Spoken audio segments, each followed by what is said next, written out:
Hey guys, it's Flip. So you go to change out your spark plug, you pull up on the boot, and whoops, what the heck, the boot breaks off. Not good, but not the end of the world. Today I'm going to show you how to fix this.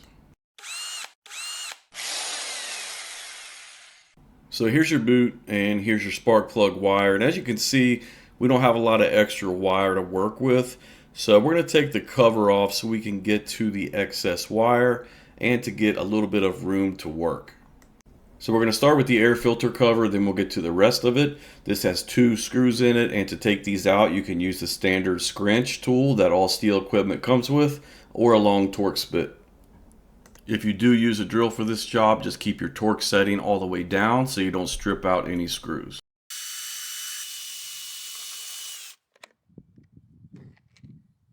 Now we'll go ahead and take off the starter and the rest of the housing. There are 3 screws on the starter.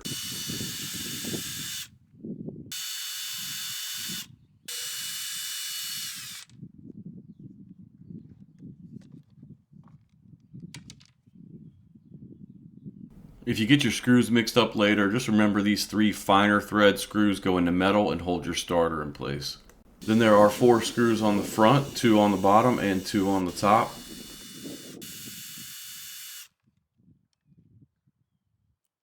Then we can go ahead and take the cover off. Just be careful not to lose these 3 little metal spacers in here. Then you can set that off to the side.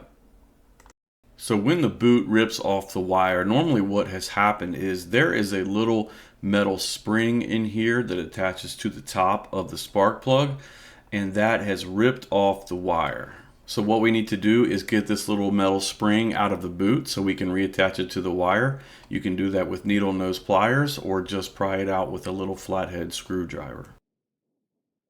So you just got to be patient and pry this out of here, and here is that little metal spring. So this typically sits on top of the spark plug, and then this hook goes into this hole in the side of the wire. So what we need to do is get that hook back into this hole and then inside of this rubber boot so we can put it all back together. Now there are 2 parts of this process that make this a little bit tricky. Number 1 is how do we take this metal hook and get it back into this hole in the wire and get it to stay in place while we're putting it back into the boot. And number 2 is how do we get the big end of this spring into this little hole in this rubber boot. So I'm going to give you a couple tips while we're doing this to make this a little bit easier for you. So the first thing we're going to do is actually take this rubber boot and slide it on backwards onto the wire. We're going to put it in the small opening and then out through the bigger opening. And then when our metal hook is sitting here on the end, we can pull the boot back forwards, and the big part of the spring will go into the big opening. To make this a little bit easier, we're going to put some Vaseline on this wire just to lube it up and to help it work its way through the boot. So that's what I'm doing here. I'm just going to feed that wire in through that smaller opening. This is going to be a lot easier than trying to force that spring through this smaller opening. And I'm just going to feed that in here until I can see it down in that bigger hole. Then I'm just going to take some needle nose pliers and grab the end of that wire and just pull that out of the bigger opening and just pull that wire through the boot. Just like that. Then I'm going to use a rag and wipe off that Vaseline. It's going to be hard to press that metal spring into here with this being all lubed up. Now the next tip is going to help keep that spring in place while you're pulling the boot back over. And to do that, we're going to use a little piece of heat shrink. Here's what the package looks like for the brand that I bought. I'll put a link to some of this below the video in the description if you want to check it out. But we're just going to take a little piece of this heat shrink and we're going to slide this down the wire. And again, you want to get it past that little hole in the side so it is past where the metal clip will insert into this wire. So right here, I'm just going to use some needle nose pliers and help pull that wire through the heat shrink. So now you're going to take that metal spring and poke the sharp part into that hole. You want to press that in there as far as you can to where it's making contact with the actual wire inside the insulation. Then I'm just using some pliers to squeeze that in the rest of the way. This can be a little tricky, but try to get that whole bent piece in there without stabbing yourself. Then I'm going to take that heat shrink and slide it back down the wire and around the end of the metal spring, so it will help hold that in place. And now I chose to film this outside, so the wind's going to make this difficult for me, but I'm going to use a lighter and heat up that heat shrink so it wraps tight around that wire and holds that metal spring in place so we can get it back through the boot.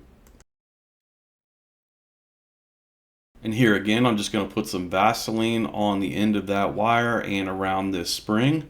That's going to help me work it back through the boot. Then I'm going to take that boot and slide it back down the wire, and since I'm going in this direction, that metal spring only has to go through the bigger opening in the boot. So you have to just kind of work it in place there, and there you can see that metal spring down in that opening where it attaches to the top of the spark plug. And you may need to use a little screwdriver to kind of straighten that out and get it in the correct position.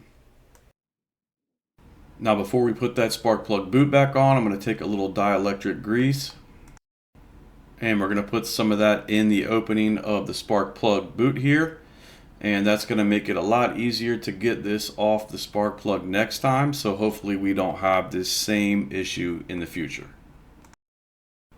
So then we'll take our boot and put that back on the spark plug, and you'll feel that kind of snap down into place. Then we'll take our wire and feed it back where it was around those hooks before we put the cover back on. There's a little rubber hole in the bottom here. Make sure it sits on that little cone on the bottom when you put this front cover back on. So then you just kind of work that back into place. Then you will have your 2 screws on the bottom, then your 2 screws on the top. Then we'll put the starter back on, put all 3 of its screws back in,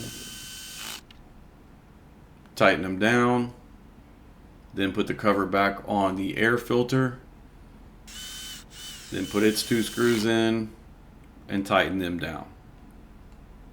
And that's it. You've got your spark plug boot and wire repaired, and you're back in business. So hopefully that video helped you out. If it did, please hit the like button for me and subscribe to my channel. Thanks for watching.